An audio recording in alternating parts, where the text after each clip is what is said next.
चलिए शुरू करते हैं। हम चैप्टर नंबर 8 की बात कर रहे थे और ऑलमोस्ट सारी चीजें खत्म हो चुकी हैं। आज हम लास्ट लेक्चर की बात कर रहे हैं। देखिए, तो हमें बात करनी थी प्रतिदिन सेवनीय आहार और प्रतिदिन असेवनीय आहार, यानी कौन से ऐसे फूड आइटम्स हैं जिनको हमको डेली बेसिस पर खाना है और कैसे और कौन से ऐसे फूड आइटम्स हैं जिनको डेली बेसिस पर नहीं खाना है। तो बात करते हैं प्रतिदिन सेवनीय आहार। कौन कौन से ऐसे हैं जिनको डेली बेसिस पे खाना है। तो चावल वगैरह, साली धान्य हो गया, षष्ठी धान्य हो गया। ये चावल के प्रकार होते हैं, साली धान्य, षष्ठी धान्य, ये सब। गेहूं रोज खा सकते हो, जौ रोज खा सकते हो, जांगल मास रोज खा सकते हो, चौलाई। ठीक है। और जीवंती, कच्ची मूली, बथुआ, परमल, मूंग, शर्करा, मधु, अनार, सेंधो, घी, आंवला, हरण मतलब वही हरित की। ये सारी चीजें आप ऐसी हैं जिनका प्रयोग आपको रोज करना चाहिए या रोज कर सकते हो। तो देखिए, इसमें से कुछ बेसिक बेसिक चीजें आप याद कर सकते हो, जैसे दाल चावल एक साथ याद कर लो। दाल चावल। अब सबसे अच्छी दाल कौन सी होती है? मूंग की होती है। हल्की होती है, पचने में बढ़िया प्रोटीन होता है मूंग की दाल में। तो यहाँ पे मोदक हो जाएगा। चावल दो प्रकार की याद कर लोगे, शाली और सस्टिक। उसके अलावा देखो, काफी सारे लोग ऐसे होते हैं नॉन वेजिटेरियन, वो दाल चावल नहीं खाते, वो बढ़िया क्या कहते हैं, नॉन वेज वगैरह लेते हैं, उसको चावल में मिलाकर खाते हैं, चिकन वगैरह ये सारी चीजें। तो ऐसे याद कर लोगे। मांस रस, चावल के साथ मांस रस भी। ऑब्वियस सी बात है भाई, जब दाल चावल खा रहे हो या मांस रस खा रहे हो, नमक कम लगेगा तो नमक भी डालोगे। और नमक कौन सा अच्छा बताया गया? सेंधो नमक, तो सेंधो भी याद कर लोगे। साथ में थोड़ा खट्टा करने के लिए आप लोग आंवला, अनार, अनार भी खट्टा होता है, आंवला भी खट्टा होता है, ये सब आप डाल दोगे।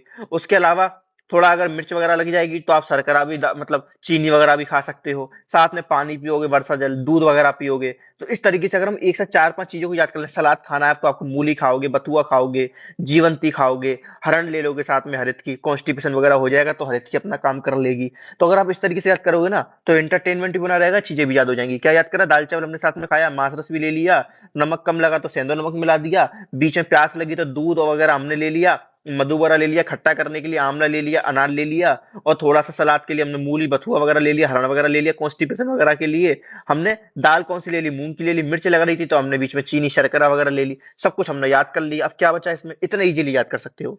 अब क्या क्या नहीं खाना है? तो ये ऑब्वियस सी बात है, जो चीज भारी होती है ना, रोज नहीं खानी। ज्यादा भारी खाओगे तो खुद भारी हो जाओगे। उड़द की दाल भारी होती है, पित्त की वृद्धि करने वाली होती है। दही पित्तवर्धक होता है, मेदवर्धक, फैट को बढ़ाता है। ठीक है। अंकुर धान्य, ये काफी सारे लोग ये भिगो कर खाते हैं ना, ये भीगी भीगी हुई मूंग, भीगे हुए चने, ये रोज रोज नहीं खाने चाहिए, कब्ज वगैरह कर सकते हैं। पिष्टी से बने पदार्थ, पिज्जा, मैदा से बने जो जितने भी सामान आ रहे हैं मार्केट में, पेय पदार्थ या अपक्व मूली। ठीक है, ऐसी मूली जो मतलब पूरी तरह से पकी नहीं है, आपने पहले ही निकाल ली। फड़ित वगैरह, ये सारी चीजें, कूर्ची का पनीर वगैरह, शुष्क मांस, ड्राई मांस वगैरह, ये सब आपको रोज नहीं खाना है। आपको भी पता है कि भाई डेली आपको पिज्जा बर्गर, पिष्टी से बना पदार्थ नहीं खाना है, दही नहीं खाना, उड़द नहीं खाना, अंकुरित धान्य नहीं खाना है, कच्चा सामान नहीं खाना, ये सारी चीजें। अनुपान, देखिए जैसे अनुमान आपने पढ़ा था वैसे अनुपान है। दोनों में अनु अनु कॉमन है। जैसे अनुमान, अनुमान क्या होता है? प्रमाण होता है एक। अनुमान दो शब्दों से मिलकर बना है, अनु और मान। अनु मतलब होता है पश्चात में या बाद में, जिसको आप बोलते हैं पश्चात में। मान मतलब ज्ञान, पश्चात में होने वाला ज्ञान। तो इसको हम क्या बोल देते हैं? अनुमान। अब बाकी अनुमान क्या है, वो अनुमान के टॉपिक पढ़ेंगे, या तो मैं आपको एग्जांपल से बता रहा हूँ कि अनुमान की तरह ही अनुपान है। अनुपान, अनुपान सहैव पश्चात पीयते इति अनुपानम, यानी जो भोजन के या तो साथ में या बाद में पिया जाता है, वो अनुपान होता है। तो अनु मतलब बाद में, तो उसको खाने के बाद में पिया जा सकता है, खाने के साथ में भी पिया जा सकता है। अब देखिए अनुपान का फायदा क्या होता है। अनुमान, अनुपान कई जगह मद्य भी हो सकती है, यानी दारू भी अनुपान का काम कर सकती है। गन्ने का रस भी अनुपान का काम कर सकता है। दूध भी अनुपान का काम कर सकता है। मंड भी अनुपान का काम कर सकता है। गर्म पानी भी अनुपान का काम कर सकता है। ठंडा पानी भी अनुपान का काम कर सकता है। जो भी लिक्विड आइटम है, सारे के सारे लिक्विड आइटम्स अनुपान की तरह काम कर सकते हैं। डिफरेंट डिफरेंट कंडीशंस में हम अनुपान का सिलेक्शन करते हैं।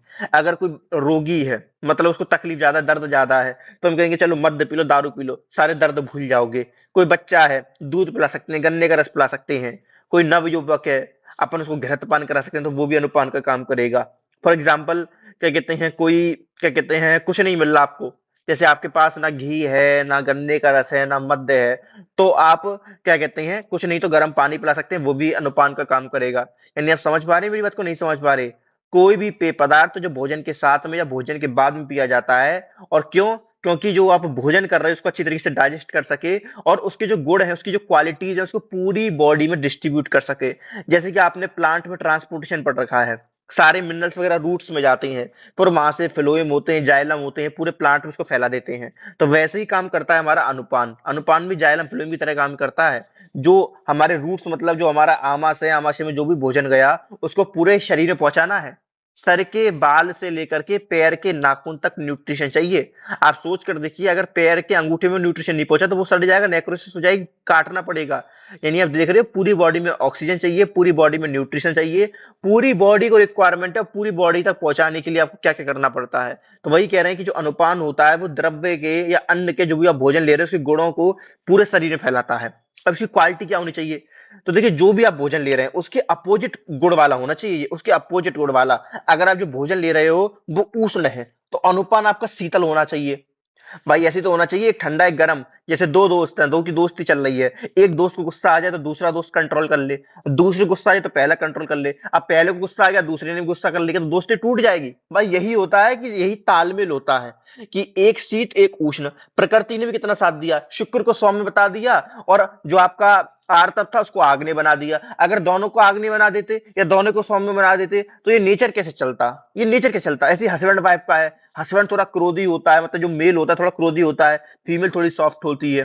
तो कुल मिलाकर के ऐसा ही होना चाहिए कि एक सॉफ्ट एक कोल्ड, मतलब आपस में अपोजिट होने चाहिए। तो वही अनुपान के साथ है कि जो अनुपान होता है वो द्रव्य, जो अन्न आप ले रहे हो उसके अपोजिट, उसके विपरीत गुण वाला होना चाहिए, लेकिन उसका विरोध ना करे। माना कि हस्बैंड वाइफ क्या कहते हैं, थोड़ा विपरीत गुण, मतलब एक गुस्से वाला हो एक शांत प्रभाव का होता है, तो रिश्ता चलता रहेगा। अब दोनों ही गुस्से वाले हैं तो रिश्ता टूट जाएगा। ठीक है सर, मैंने माना कि दोनों अपोजिट गुण, लेकिन एक दूसरे का विरोध ना करें। माना हस्बैंड गुस्से वाला है तो इसका मतलब थोड़ी ना कि हर बार वाइफ को नीचे दिखाएगा कि तुम कुछ नहीं जानती हो, मैं पढ़ा लिखा हूं, मैं डॉक्टर हूं, ये हूं वो हूं। ये नहीं होना चाहिए। माना विपरीत, माने तुम गुस्से वाले हो, माना वो शांत, इसका मतलब थोड़ी ना कि तुम उसका अपोज करोगे, उसका विरोध करोगे। तो यही कह रहे हैं कि अनुपान वो होता है जो अन्न के गुणों के विपरीत तो हो लेकिन उसका विरोध ना करे, उसका विरोध ना करे। मैंने कहा कि उष्ण आहार व्यय आपने लिया, अनुपान आपने शीतल ले लिया, अपोजिट ले लिया। चलाने के लिए नेचर का रूल है, अपोजिट देना पड़ेगा। अब इसका मतलब ये नहीं है कि वो शीतल है तो भोजन को पचनी ना दे, भोजन का अपोज कर रहा है, भोजन को उल्टी करके बाहर निकाल दिया, ऐसा नहीं होना चाहिए। तो गुणों के विपरीत तो हो लेकिन उसका विरोध ना करने वाला हो। समझ में आ रही है नहीं आ रही है बात? ठीक है, वो अनुपान कहते हैं। मैंने आपको सारे एग्जांपल से बता दी, इससे ज्यादा एग्जांपल शायद ही कोई बताएगा। अनुपान से लाभ क्या होगा? तो मैंने आपको क्या बताया था, पूरे बॉडी में अगर अन्न को पहुंचाना है तो वो अनुपान कर सकता है। तो अन्न का सर्व शरीर में फैलना, अंगों में मजबूती उत्पन्न करना, शक्ति देना, तृप्ति देना, पाचन करना, डाइजेशन देना, ये सब अनुपान का काम होता है। अब कुछ कंडीशन ऐसी भी है जिसमें आप लोग अनुपान नहीं देंगे तो अनुपान की अयोग्य होगी। किसी को श्वास है, डिस्निया है, कास कफ आ रहा है, पीनस है, ठीक है, मतलब राइनाइटिस वगैरह जुकाम वगैरह हो रखा है, ऊर्ध्व जत्रुगत रोग है, ईएनटी डिसऑर्डर से आंख के नाक के गले की कोई समस्या है, स्वर भेद है, लगातार जो बोलता रहता है, जिसको डायबिटीज है, प्रमेह है, प्रण गल रोग है, ठीक है, अक्षी रोग वगैरह, मतलब ये सारी कंडीशन जिसके साथ है, ईएनटी डिसऑर्डर जिसके साथ है, क्योंकि अनुपान को वहीं से होकर के गुजरना है, तो उनको आप अनुपान देने से बचेंगे। अब अनुपान बताया गया डिफरेंट डिफरेंट कंडीशंस के लिए। कोई पतला है तो उसको दारू दे दो, सुरा दे दो। स्थूल है तो मधु उदक दे दो। सोस है तो मांस रस दो। अग्नि मान दे तो मत दे दो। अब मैं आपको बताता हूँ, कोई पतला है, जैसे अब आपको याद कैसे करने में आपको बताता हूँ। देखिए, याद करने के लिए थोड़ा सा मैं आपको डेली लाइफ में लेके चलता हूँ। आपने सुना है कि क्या कहते हैं, जो बियर पीते हैं, बियर, जो बियर होती है, उसे पीने से वजन बहुत जल्दी बढ़ता है। अगर आपको मेरी बात का विश्वास ना हो तो आप लोग आज से बियर पीना शुरू करो। एक हफ्ते में आपका वजन वेट गेन होना शुरू हो जाएगा। ज्यादा नहीं, एक बोतल रोज बियर की। तो इसलिए कहा गया जो कृष व्यक्ति है, उसको सुरा का पान कराना। जो सुरा है वो क्या करती है, शरीर में बल की वृद्धि करती है, शरीर में धातु की वृद्धि करती है, ठीक है। तो कृष व्यक्ति को सुरा। आपने देखा हो जो मोटे लोग हैं वो पतला होने के लिए क्या करते हैं, पानी में शहद मिला, गर्म पानी लेते हैं उसमें शहद मिला करके पीते हैं। तो स्थूल व्यक्ति को क्या पिलाना है अनुपान में, मधु उदक। मधु उदक मतलब शहद को पानी मिला करके, शहद को पानी में घोल करके दे देना है। अब इसमें क्या याद करना पड़ा, अगर आप थोड़ा अपने चक्षुओं को, अपने दिमाग को खोल करके काम करोगे, कुछ याद नहीं करना पड़ेगा, इतना अच्छा लगेगा आयुर्वेद। आप तो कहेंगे अरे यार ये तो हम फॉलो करते हुए यार, हमें ये नहीं पता था हम क्यों फॉलो करते हैं, लेकिन हम तो फॉलो करते हैं। जिम वाले लोगों से पूछिए, जिनको अपना वेट लॉस करना होता है वो पानी में शहद घोल करके पीते हैं। सोस हो गया, सोस मतलब धातु क्षय वगैरह हो रखा है, धातु में मतलब थोड़ी सी शोषणता वगैरह आ गई है तो आप उसे मासस वगैरह दे सकते हैं। अग्नि कम हो रखी है, अग्निमान हो रखा है तो आप मध्य दीजिए, बढ़िया। मध्य और सुरा अलग अलग चीजें हैं, ठीक है। सुरा को आप लोग, मैंने कहा ना कि आप लोग याद करने के लिए बियर से रिलेट कर लो। अन्न की बात करें उसके अनुपानी से मैंने कहा जौ और गेहूं खाने तो ठंडा पानी दो। दही दे रहे हो, मधु दे रहे हो, विष दे रहे हो, मद्य दे रहे हो तो ठंडा पानी दो। भाई विष आ गया, उष्ण दोगे तो वैसे ही विष बढ़ जाएगा, तो ठंडा पानी देना पड़ेगा नहीं देना पड़ेगा। पिष्टी से बने पदार्थ खा रहे हो, मैदा वैदा ज्यादा खा रहे हो तो गर्म पानी पी, इससे पेट वेट साफ हो जाए। कोई बालक है या ज्यादा बूढ़ा बूढ़ा है तो दूध वगैरह दे दो। ठीक है। ज्यादा सब्जी या दाल वगैरह खा रहे हो तो मस्तू, तक्र, अम्ल ये सब दे दो। अब बात करते हैं पाचन क्रिया, यहाँ पर लिख रखी है लेकिन मैं आपको यहाँ पर समझाऊंगा बड़े अच्छी तरीके से, मजा आ जाएगा आपको। आप भी कहेंगे सर क्या बताया है, जिंदगी भर के लिए हमें तो समझ में आ गया। देखिए जब भी आप कोई आहार लेते हैं, आहार, ये पूरा क्रियाशरीर का टॉपिक है, यहाँ का टॉपिक नहीं है, लेकिन यहाँ पर थोड़ा सा एक शॉर्ट में बता दे रहा हूँ आपको, क्रियाशरीर में डिटेल में पूरा चैप्टर है इसके बारे में। तो जब भी आप आहार लेते हैं तो प्राणवायु का काम होता है कि उस आहार को अंदर आमाशय तक ले जाना। तो उस आहार को आमाशय तक ले जाना किसका काम होता है? प्राणवायु का। ठीक है। यानी जो आहार था उसको आमाशय तक ले जाने की जिम्मेदारी किसकी है? प्राणवायु की। अब जो आमाशय है, अब आमाशय में जनरली हम लोग बोल देते हैं, जैसे मॉडर्न में माना जाता है कि हमारे पास क्या होता है, एचसीएल होता है जो भोजन को डाइजेस्ट करता है, फूड को डाइजेस्ट करता है। लेकिन आयुर्वेद के अकॉर्डिंग यहाँ पर क्या होती है, जठरग्नि होती है। लेकिन पता है जैसे कोई गाना गाता है तो लगता है कि गाना गा रहा है, लेकिन गाना गाने के पीछे जो लोग होते हैं ना, संगत का जो सपोर्ट करते हैं, उनके पीछे पीछे लाइन गाते हैं, ट्यून निकाल के देते हैं, उनका भी एक रोल होता है। तो वैसे ही यहाँ पर अकेले जठरग्नि का रोल नहीं है।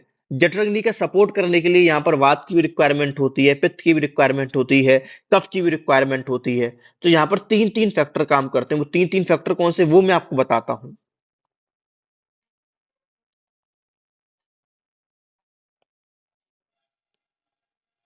देखिए जो पाचक पित्त होता है ना, वो जठरग्नि का ही स्वरूप है।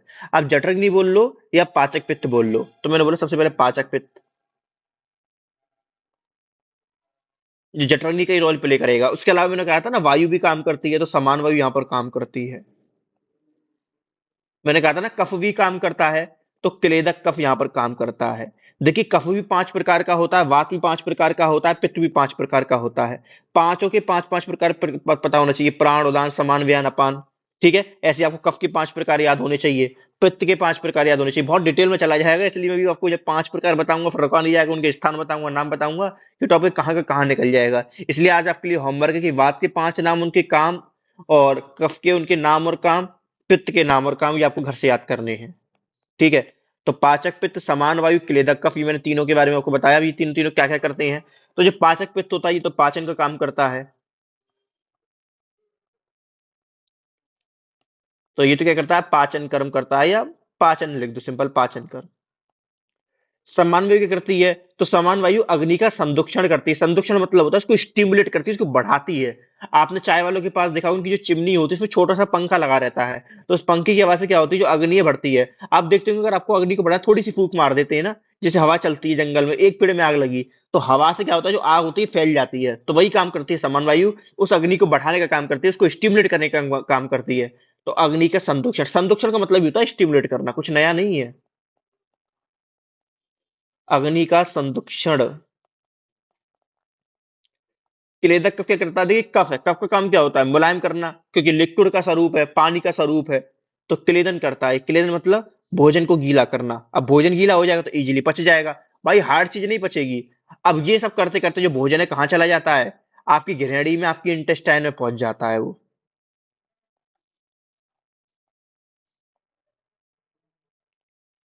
ठीक है। कहाँ पहुंच गया?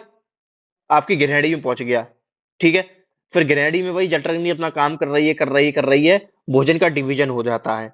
डिवीजन मतलब क्या, मैंने आपको बताया, डिवीजन का मतलब ये होता है कि क्या काम का पार्ट है, क्या वेस्ट पार्ट है, मतलब कौन सा आहार रस है।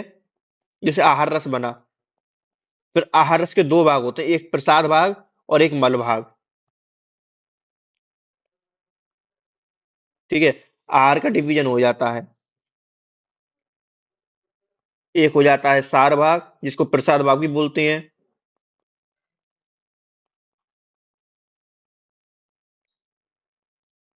और एक हो जाता है मल भाग।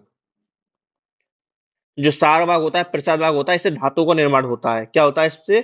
धातु का निर्माण होता है। तो इसमें सबसे पहले भूत अग्नि काम करती है, भूत अग्नि।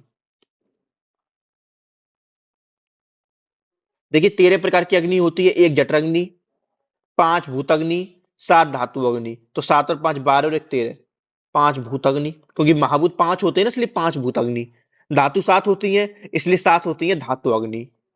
और एक आपकी जठराग्नि जो यहाँ पर काम कर रही है मेन, सबसे पहले वही काम करती है। तो सबसे पहले जठराग्नि काम करती है, फिर भूताग्नि काम करती है, फिर धातु अग्नि काम करती है। सर ये तो हमें याद नहीं होता पहले कौन काम करेगी, तो पहले एक आता है, फिर 5 आता है, फिर 7 आता है। ये भी याद हो गया। सब कुछ याद करा दूंगा, बस आप लोग कंटिन्यूअस पढ़ते रहिए जितना मैं आपको बता रहा हूँ। तो भूताग्नि ने काम किया, फिर भूताग्नि से क्या होता है, इनके अपने अपने पंच महाभूत के तत्व होते हैं, बाहर आ जाते हैं। फिर व्यान वायु इनको पूरे शरीर में फैला देती है। और फिर लास्ट में क्या काम करती है, धातु अग्नि।